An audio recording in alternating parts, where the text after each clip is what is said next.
नमस्कार, ये आकाशवाणी चंडीगढ़ है। अब आप अमन सैनी से प्रादेशिक समाचार सुनिए। पहले इस बुलेटिन के मुख्य समाचार। नागर विमानन मंत्रालय ने कहा, केंद्र सरकार द्वारा विमान ईंधन की कीमतों को स्थिर रखने के लिए दी गई बजटीय सहायता से टिकटों की कीमतों में बढ़ोतरी को रोका जा सकेगा। हरियाणा को पीएम सूर्यघर योजना के तहत 3 प्रतिष्ठित पुरस्कार मिले। हरियाणा के राज्यपाल प्रोफेसर असीम कुमार घोष ने युवाओं से रोजगार सृजक बनने का संकल्प लेने का आह्वान किया। हरियाणा भ्रष्टाचार निरोधक ब्यूरो भ्रष्टाचार पर नकेल कसने के लिए जल्द एक ऐप शुरू करेगा और सांसद नवीन जिंदल के मार्गदर्शन में नवीन जिंदल फाउंडेशन द्वारा विदेश में रोजगार पाने के इच्छुक युवाओं के लिए कुरुक्षेत्र में अंतर्राष्ट्रीय रोजगार महोत्सव आयोजित किया गया। अब समाचार विस्तार से। नागर विमानन मंत्रालय के निदेशक रोहित राज ने कहा है कि केंद्र सरकार ने विमान ईंधन एटीएफ की कीमतों को स्थिर रखने के लिए 10,000 करोड़ रुपए की एकमुश्त बजटीय सहायता देने का फैसला किया है। यह निर्णय आम जनता के हित में लिया गया है ताकि पश्चिम एशिया संघर्ष के कारण ईंधन की कीमतों में आई असामान्य बढ़ोतरी का बोझ यात्रियों पर न पड़े। नई दिल्ली में आज पश्चिम एशिया की हालिया स्थिति पर अंतर मंत्रालय प्रेस वार्ता में श्री रोहित राज ने कहा कि इस कदम से टिकटों की कीमतों में अनावश्यक बढ़ोतरी को रोका जा सकेगा। इस दौरान पेट्रोलियम और प्राकृतिक गैस मंत्रालय की संयुक्त सचिव सुजाता शर्मा ने कहा कि देश में पेट्रोल, डीजल, एलपीजी और प्राकृतिक गैस का पर्याप्त भंडार उपलब्ध है। उन्होंने कहा कि अब 99% एलपीजी सिलेंडरों की बुकिंग ऑनलाइन हो रही है और 96% से अधिक सिलेंडरों की डिलीवरी ओटीपी के माध्यम से की जा रही है। कालाबाजारी और जमाखोरी रोकने के लिए निगरानी और कार्रवाई लगातार जारी है। केंद्र सरकार के नवीन और नवीकरणीय ऊर्जा मंत्रालय द्वारा आज पीएम सूर्यघर योजना के तहत नई दिल्ली में आयोजित राष्ट्रीय पुरस्कार समारोह में पीएम सूर्यघर उत्कृष्टता पुरस्कार प्रदान किए गए। हरियाणा को 3 प्रतिष्ठित पुरस्कार मिले हैं। हरियाणा ने सर्वाधिक सोलर इंस्टॉलेशन श्रेणी में शानदार प्रदर्शन करते हुए द्वितीय पुरस्कार स्थान हासिल किया है, जबकि सर्वाधिक उपभोक्ता आवेदन श्रेणी और सर्वाधिक डिस्कॉम निरीक्षण श्रेणी में तृतीय पुरस्कार मिला है। ऊर्जा मंत्री अनिल विज ने कहा कि यह पुरस्कार उनकी और विभाग के कर्मठ कर्मचारियों की प्रतिबद्धता का परिणाम है। हम सूर्य ऊर्जा के मामले में बहुत काम कर रहे हैं। हमारे पास सबसे ज्यादा एप्लीकेशंस है। जैसे हमारा टारगेट 2 लाख का है इस साल का, हम उसको पूरा कर देंगे, लेकिन उससे भी ज्यादा हम एक योजना पर काम कर रहे हैं कि जिसका 1 किलोवाट तक का कनेक्शन है। ऐसे 7 लाख उपभोक्ता है हरियाणा में। हम बिना कोई बैंक गारंटी भी केवल हमारा स्टाफ जाएगा, उनसे फार्म भरवाएगा और उनकी छत के ऊपर सोलर एनर्जी लगा देगा, उनका बिल 0 हो जाएगा। हरियाणा के राज्यपाल प्रोफेसर असीम कुमार घोष ने युवाओं से रोजगार सृजक बनने का संकल्प लेने का आह्वान किया है। राज्यपाल आज चंडीगढ़ में लोक भवन में एक भारत श्रेष्ठ भारत पहल के अंतर्गत आयोजित युवा संगम कार्यक्रम के तहत हरियाणा दौरे पर आए त्रिपुरा के छात्र प्रतिनिधि मंडल को संबोधित कर रहे थे। उन्होंने कहा कि युवा उद्यमिता, नवाचार और आत्मनिर्भरता को अपनाकर अपने विचारों को सफल उद्यमों में परिवर्तित करें तथा दूसरों के लिए रोजगार के अवसर पैदा कर राष्ट्र निर्माण में महत्वपूर्ण भूमिका निभाएं। प्रोफेसर असीम कुमार घोष ने छात्रों से अपनी क्षमता का पूर्ण उपयोग करते हुए वैश्विक स्तर पर प्रतिस्पर्धी स्टार्टअप और नवाचार आधारित उद्यम स्थापित करने का आह्वान किया। उन्होंने कहा कि भारत के युवाओं में अपार प्रतिभा और अटूट संकल्प है। यदि वे अपनी ऊर्जा को उद्यमिता और नवाचार की दिशा में लगाएं तो वे देश की प्रगति और आर्थिक विकास के प्रमुख वाहक बन सकते हैं।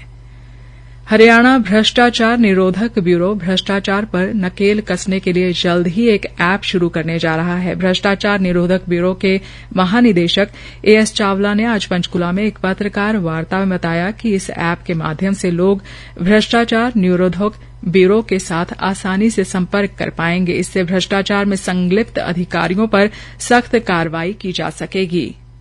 तथ्य पब्लिक डोमेन में है, आप उसको देख सकते हैं। और व्यक्ति जिस जिले के अंदर रेड डलवाना चाहता है तो उस जिले के इंचार्ज का मोबाइल नंबर, नाम और अगर वहाँ पे कोई लैंडलाइन नंबर है तो वो उसको वहीं दिख जाएगा। फॉर एग्जाम्पल व्यक्ति जींद में है तो वो अगर उस पर लिख दे कि जींद और लोकेशन अपनी ऑन कर ले तो जींद का जो हमारा यूनिट तो वो उसको वहीं दिख जाएगा। हमने सभी जिलों के अंदर अपना यूनिट एस्टेब्लिश कर दिया है। हंसी अभी नया जिला बना था, थोड़ा समय लग रहा है, तो ये सुविधा शिकायतकर्ता के पास है कि वो अपने यूनिट से रेट डलवाना चाहता है। अगर नहीं तो वो हेडक्वार्टर पे सीधा टोल फ्री नंबर पे कांटेक्ट कर सकता है। पंचकुला के नगर निगम बैंक घोटाले मामले को लेकर उन्होंने कहा कि मामले की जांच पड़ताल की जा रही है। कई लोगों की गिरफ्तारी हो चुकी है और लोगों के नाम सामने आएंगे तो उनके खिलाफ भी कार्रवाई की जाएगी। वहीं 590 करोड़ रुपए के बैंक घोटाले मामले को लेकर उन्होंने कहा कि इसकी जांच सीबीआई द्वारा की जा रही है। प्रादेशिक समाचार आकाशवाणी चंडीगढ़ से प्रसारित किए जा रहे हैं। हमारे बुलेटिनों और ताजा समाचारों के लिए आप हमारी वेबसाइट newsonair.gov.in पर लॉगिन कर सकते हैं। यह समाचार हमारे यूट्यूब चैनल और x handle Akashvani news Chandigarh पर भी उपलब्ध है। सांसद नवीन जिंदल के मार्गदर्शन में नवीन जिंदल फाउंडेशन की ओर से विदेश में रोजगार पाने के इच्छुक युवाओं के लिए कुरुक्षेत्र में आज अंतर्राष्ट्रीय रोजगार महोत्सव आयोजित किया गया। महोत्सव में मुख्य अतिथि के तौर पर पहुंची भाजपा की नवनियुक्त प्रदेश अध्यक्ष डॉ अर्चना गुप्ता ने कहा कि सांसद नवीन जिंदल ने युवाओं को रोजगार देने के मामले में देश के सामने आ रही चुनौती को स्वीकार करते हुए इससे निपटने की दिशा में कदम बढ़ाया है। सांसद नवीन जिंदल ने कहा कि उन्होंने चुनाव के दौरान किए गए वादे को पूरा करते हुए 2 साल के अंदर कुरुक्षेत्र में आधुनिक कौशल केंद्र और बाबैन में महात्मा ज्योतिबा फुले आईटीआई की स्थापना का कार्य पूरा किया है। पिछले 1 साल के दौरान 2500 युवाओं को प्रशिक्षण देकर आत्मनिर्भर बनाया गया है। श्री नवीन जिंदल ने कहा कि अंतर्राष्ट्रीय रोजगार महोत्सव केवल एक दिन का कार्यक्रम नहीं बल्कि यह 2047 तक भारत को विकसित राष्ट्र बनाने की प्रधानमंत्री नरेंद्र मोदी के अभियान को गति देने के लिए शुरू की गई निरंतर प्रक्रिया है। पिछले इसमें हम करीब 1 साल से लगे हुए थे कि यहाँ पर एक अंतर्राष्ट्रीय कंपनीज आए और आकर के यहाँ के हमारे जो युवा हैं उनको अवसर मिले। तो नवीन अवसर के अंतर्गत हमने ये प्रयास शुरू किया है। आज सिर्फ एक शुरुआत है, निरंतर इस तरह से चलता रहेगा ताकि हम लोग जो है लोगों को, युवाओं को काउंसलिंग करके उनके लिए रोजगार ढूंढ सके।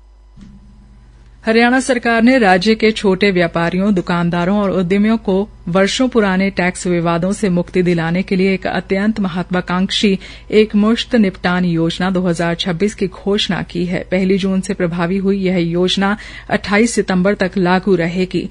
जींद में आबकारी एवं कराधान अधिकारी सुब्रत शर्मा ने योजना की विस्तृत रूपरेखा साझा करते हुए बताया कि सरकार का मुख्य उद्देश्य छोटे व्यापारियों पर से पुराने बकाया का बोझ हटाना और विभाग के साथ उनके समन्वय को मजबूत करना है।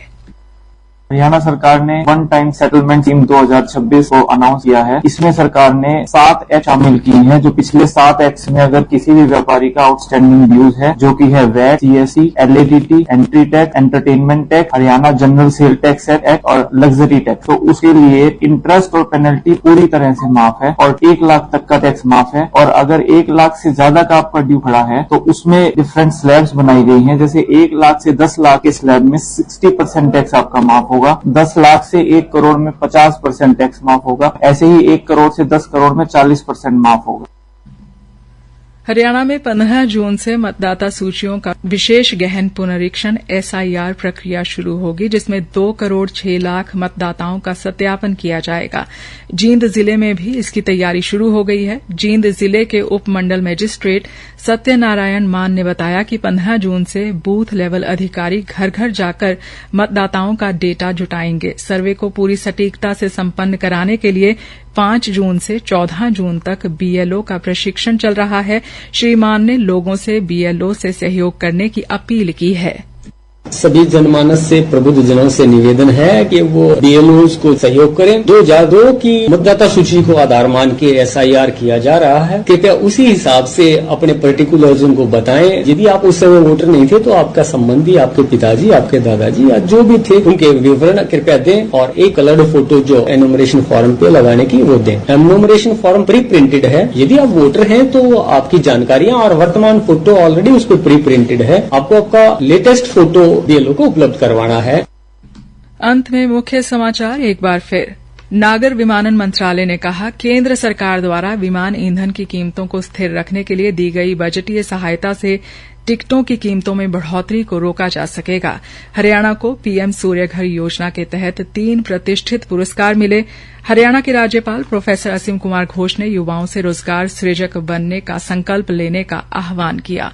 हरियाणा भ्रष्टाचार निरोधक ब्यूरो भ्रष्टाचार पर नकेल कसने के लिए जल्द एक ऐप शुरू करेगा और सांसद नवीन जिंदल के मार्गदर्शन में नवीन जिंदल फाउंडेशन द्वारा विदेश में रोजगार पाने के इच्छुक युवाओं के लिए कुरुक्षेत्र में अंतर्राष्ट्रीय रोजगार महोत्सव आयोजित किया गया। इसी के साथ समाचार बुलेटिन समाप्त हुआ।